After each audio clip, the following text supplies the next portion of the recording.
Welcome back to another episode of Recovery Life. My name is Latoya and we are back. I'm going to introduce a new guest to you today.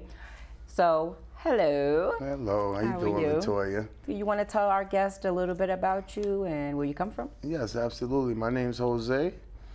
I'm in recovery. I am an addict from the Hartford area, and I came out to New London area for recovery. Okay. All right. So when you came out to New London, what was your driving force? Like, what was it like for you before you made a decision to change? Oh man, it was hell. I'll say that. My life was, I was pretty beaten. I got beaten down out there.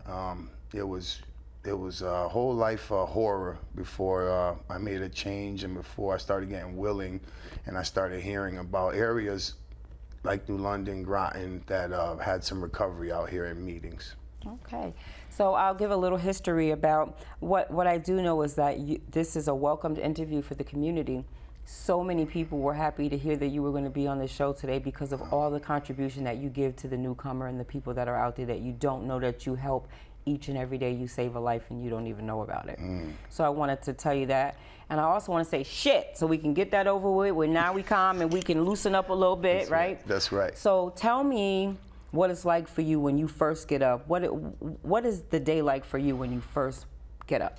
As soon as I get up, I tell you, I usually at night I'll throw my keys under my bed. And it sounds weird, right? But I throw my keys under the bed because when I wake up, it makes me go under the bed and I drop to my knees. You know, I have to talk to my higher power. You know, my wife sometimes says, hey, what are you doing? Sometimes I get to the bathroom and I'm praying, but I must ask God, you know, to do his will over mine. Because I don't know. Still today, even through the recovery journey, I have to live God's will. You know, my will is here or there. You know, I have to continue practicing patience and it's a practice. It's a daily thing for me, you know. How easy is it to do God's will? Oof.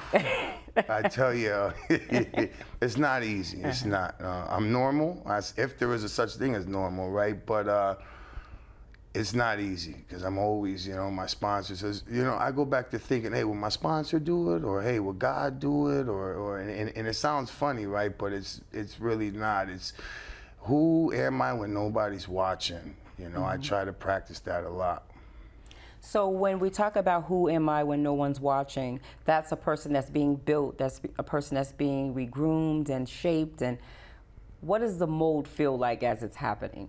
Oh, the mold is unbelievable. I tell you, I was telling a guy yesterday that when I came out here and just the community alone and feeling the growth and feeling just getting up in the morning and washing my face and brushing my teeth, things that I took for granted, you know, it's an unbelievable turnout when self-care, you know, willingness, all these things that I'm waking up and now I can have because I have a life of being clean. I know that you're a big family person. Yes.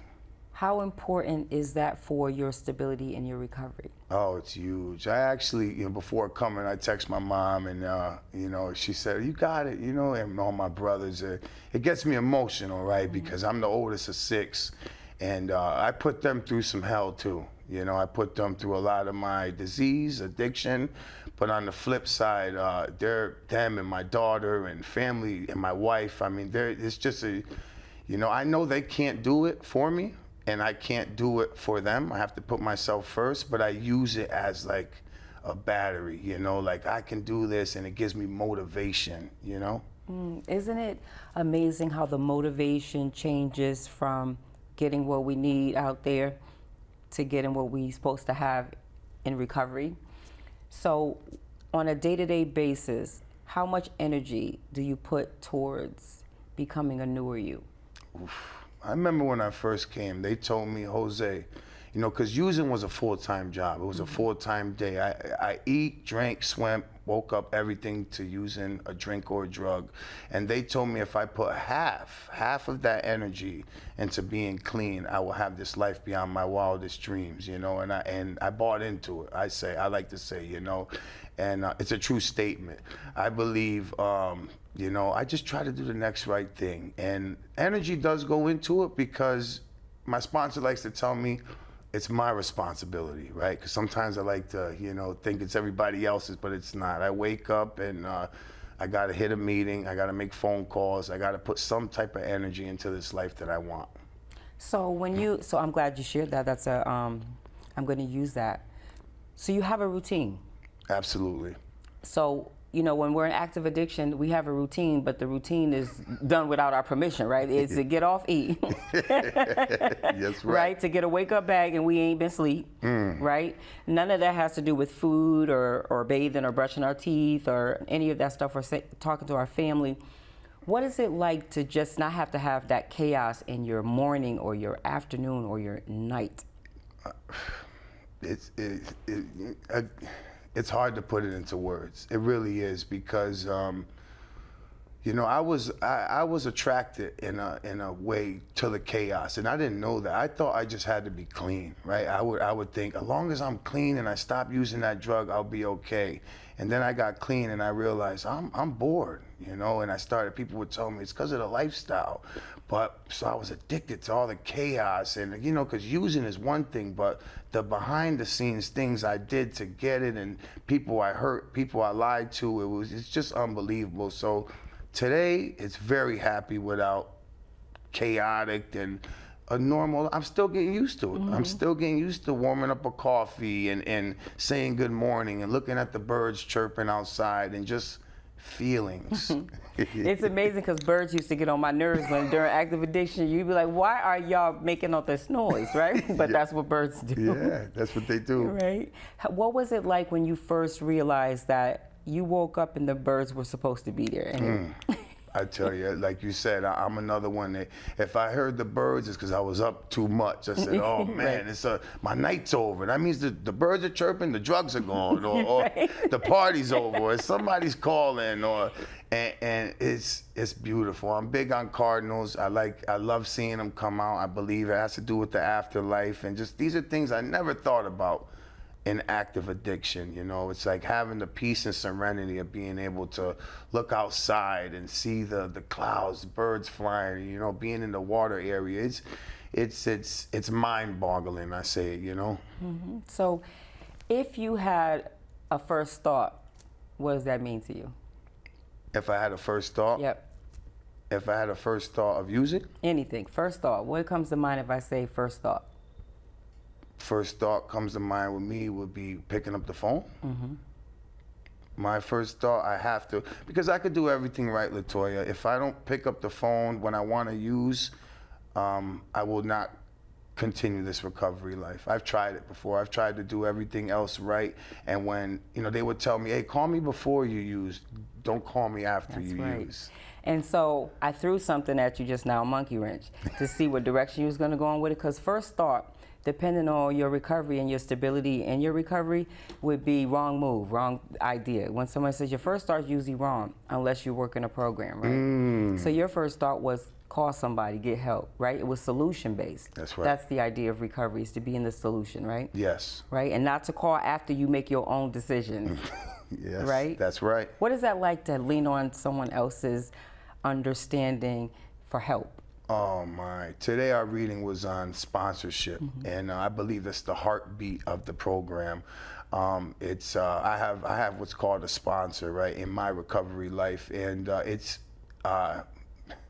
another experienced member. When I was young and I played basketball, my mom took me to the basketball coach. When I was young and I did things, I went to people that knew further than I know. So when it came to recovery and they told me, hey, find somebody that's been doing this longer, may know a little more than you knew, I knew it was vital to my recovery. It's wonderful having another man to answer the phone and it's just so humbling to sit down and talk about feelings with another man and say, I love you, Jose. Let me love you until you can love yourself. You know the sayings. I mean, it's wonderful. And it's incredible because of who your sponsor is to me, I get to have you and your family as a part of my life as well. That's right. And it's incredible to merge. When you're merging, it's powerful. Yes. Right? It's a lot of power, because what happens is, I tell you all the time, you do a lot for my husband's recovery as well. Like, you do more for him than he does for you. And this is something I know from the other side of things, right? And because it's a two-way street. Yes. Right? There's Yes. no big eyes, little U's, right? That's right. And I had spoken to you and I said I met, had a conversation with your wife, and she's a powerful woman. And nothing better to me than a powerful woman. Yes. Someone who's actually doing the right things with their power and helping the community. Yes. And sometimes we don't get identified for that, right? That's right. But we have to woosah and keep it going for the ones who do understand and the ones who need us, right? Yes, that is right. And the people who need us are the people that's the hardest on us most of the time, right? So true, so true. So how does that work for you in your recovery when you understand that the newcomer comes with so much of the same things over and over again, but we want them to keep coming back? So it's the therapeutic value of one addict helping another. Like they say, it's like without parallel. Nobody could understand me, I believe, like another recovering addict. I know other people try and they can, but for me, I believe helping a newcomer, that's the one thing I have to do. They told me in order to keep this life, you have to give it away. So that's like if they asked me to go speak, I give rides to guys. I mean, I just was asked, to be a sponsor, and I went to my sponsor and seen what he thought, and he thinks it's a wonderful thing because that's how I evolve in the program too, and the program keeps going. The newcomer is the most important person to me because it helps keep me green. It just keeps me focused on, man, don't you remember you were just there, whether it been yesterday or a couple months, I know what it was like. That's right, because the program says that a person with 24 hours has something to offer, and most of the time what they have to offer is enough to feed the soul, right? Yes, that is right. That is right. Everybody has a message. Yeah, everyone. So if you had a hypothetical, I love to do these. Yep. A newcomer. He has about 30 days clean. All right. And this pretty girl walked by and she want a relationship. Yep. What would you say to him? So relationships are the number one fatal for relapse, is what I've been told. I believe in my life I waited a year. It was told to me, maybe wait a year, for a relationship. I know everybody's different. I would personally, I would just say take things slow. I would say, you got a lot of stuff like going on, you got, meetings. Recovery must come first. Anything I try to squeeze in front of my recovery, my child, a woman, anything, I end up losing everything anyways. But a relationship is I have a lot of emotions going on when I first come in. So I'm new. It just could be a very dangerous area, So I can only give them my experience and tell them to call me and tell them to be vigilant and tell them that get to know the person, get to know yourself. Like they told me, Jose, sit down and listen for a while. Why don't you get to know you before you start thinking about relationships, Yeah, I like that. So what is your relationship like with yourself right now? Oh, right now my relationship, I don't want to get emotional, right? Because the fact is I never had a relationship with myself, and today it's mind blowing. My wife was telling me yesterday all the things I'm doing, just the positive energy I bring to myself. I'm a very affirmation guy. Come on, Jose, you're gonna be all right. We're gonna have a good day today. We're gonna be. I like to get dressed nice. I like to feel good. It's just the feeling. I like to treat myself well because I deserve it today. It's like my sponsor always tells me too, when you put in the work. Because I have to live this thing. It's not something I could just talk. For years, I used to talk it until I have to live this program. And through living it, it gives me this feeling of wanting more and more to take care of myself. And also you have a gift. So I always believe that when people have a lapse, it's because there's something down there that they forgot to bring up with them during the first one. That's right. And God usually wants you to make sure you have all the tools you need. Right? That's right. I don't want a mechanic working on my car with just a screwdriver. That's right. Right? That's right. That's right. So when you have the tools, so how often do you find yourself motivating other people to come and get some of this new life? So I a lot. Okay. I had 5 guys working for me yesterday, and at the end of the day, Once again, I call my sponsor because I call them every day, you know, and these guys were just telling me how much I meant to them and how much working for me and the positivity and how much I could help people. And sometimes it's hard for me to see it, Latoya. And, you know, through other people, I start to remind myself. But I would say daily, because people are constantly telling me, Jose, you know, when you share, it's just something different. When you come out, you know, I've been in hospitals, I've been in jails, I've been speaking, you know, I have speaking commitments all throughout, and people always come up to me, you know, man, I remember this you said, I remember when you said, and I try to come from the heart, you know, and I believe I help people daily, you know. Too. So I want you to just take a glimpse of the person you were in the midst of one more, and the person you are today. What does that conversation look like? Oof, that conversation, it's tough for me. It's very tough for me. One more took a lot away from me. One more took a lot. Took the trust of my mother. It took the accountability of my brothers, hospitals, institutions. I don't have one more in me. That one could take me out, and I know that today. And I always say it takes work to stay clean, and I have to continue putting in the work, Latoya, in order for me to stay clean, you know? Mm-hmm. And that's the recovering you, talking to the old you, right?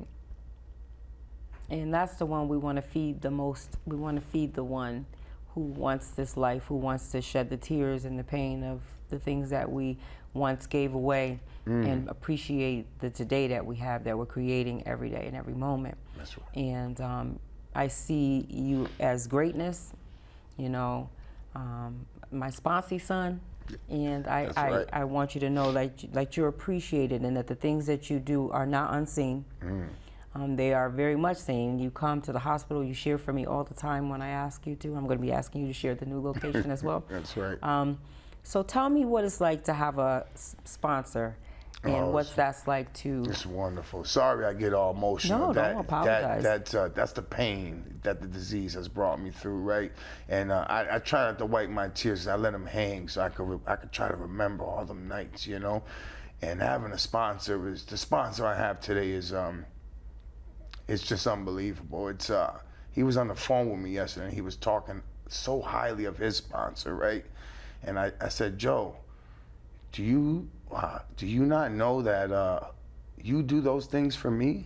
You know, the way, because I come from a family that has a sponsor, has a grand sponsor. It's a line that goes through Connecticut, through different states, and it's love. It's just so much. It's deeper. It's you know, because I got lucky. My sponsor is also my friend, you know, and that may happen, that may not. In my situation, he's a friend. He became my family.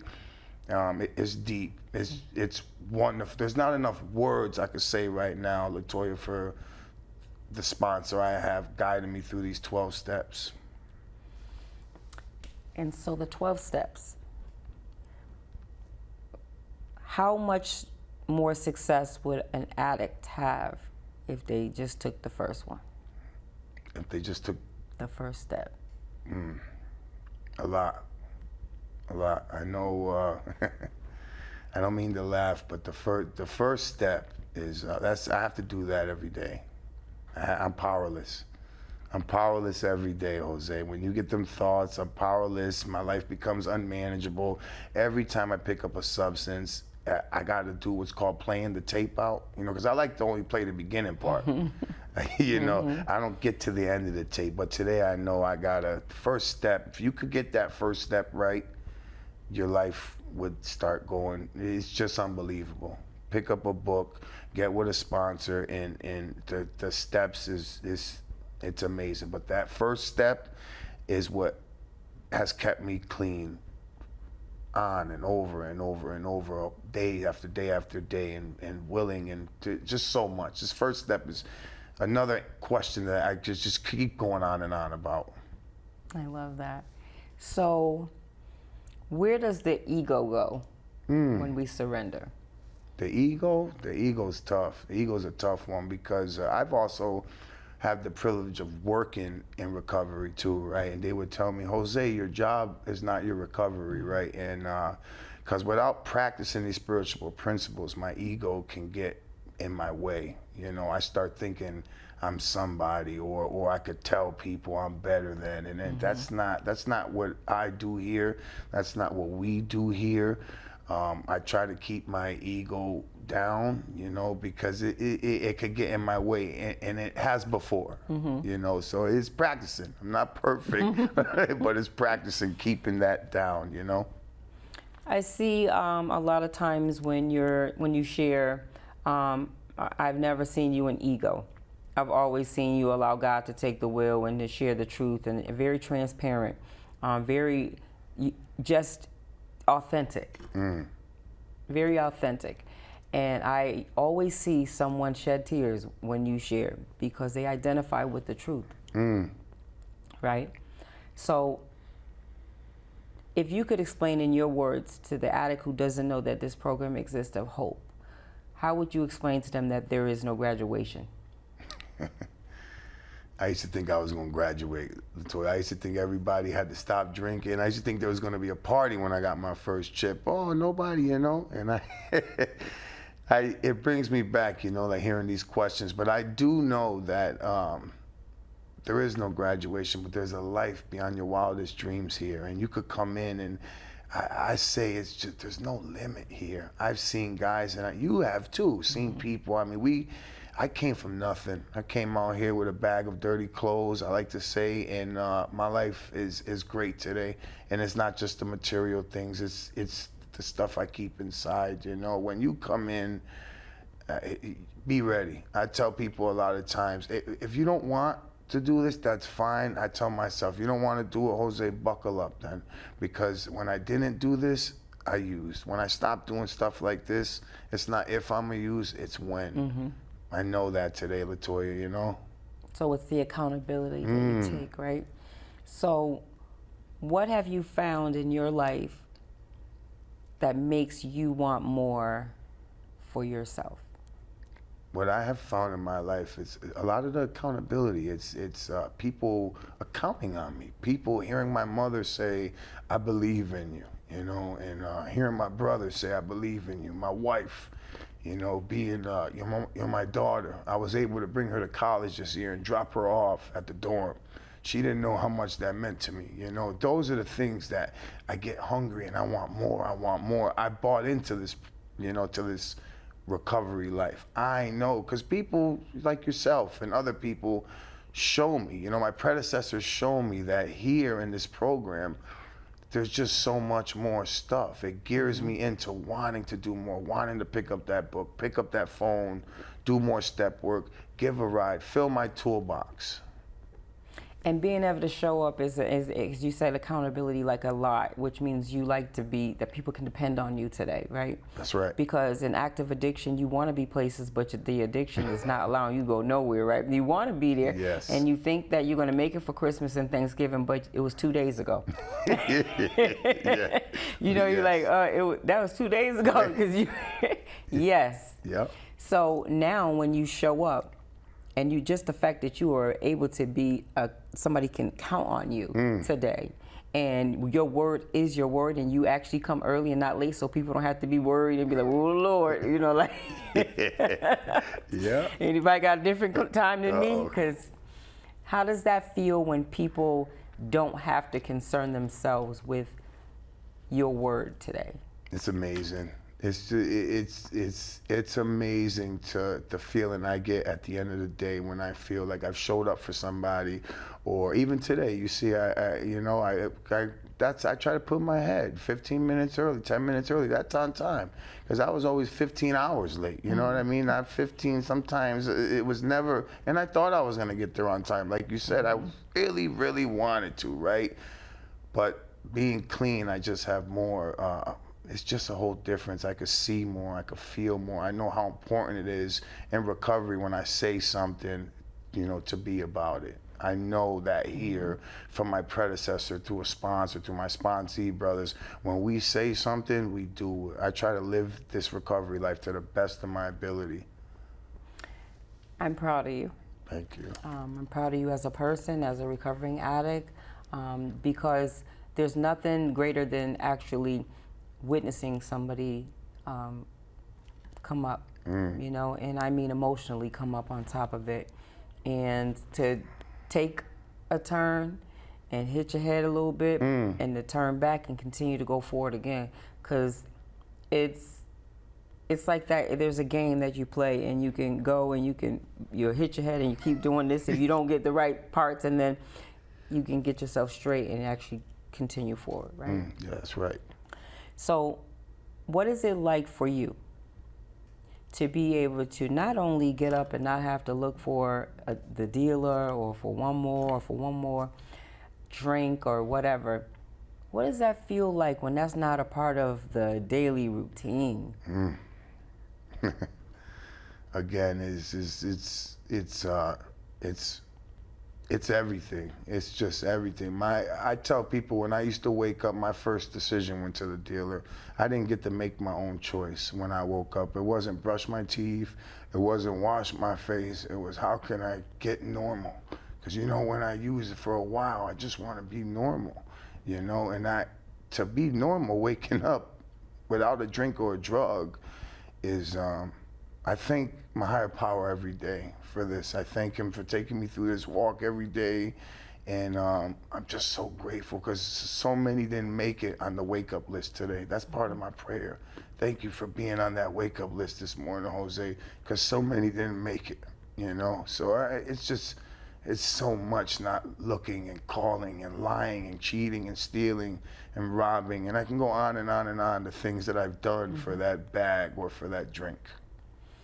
And you're a soldier, and soldiers can't march without a story, right? Because I don't know anybody that I would trust to be a soldier in my army that never shot a gun, right? Literally. Yeah. And, you know, they could take that however they want, literally. And I just mean, like, your story has to match what you're doing to help other people, right? Yes. And so, like, we're in a world where some people, like, I don't want to hear anybody from a book, but you need it all.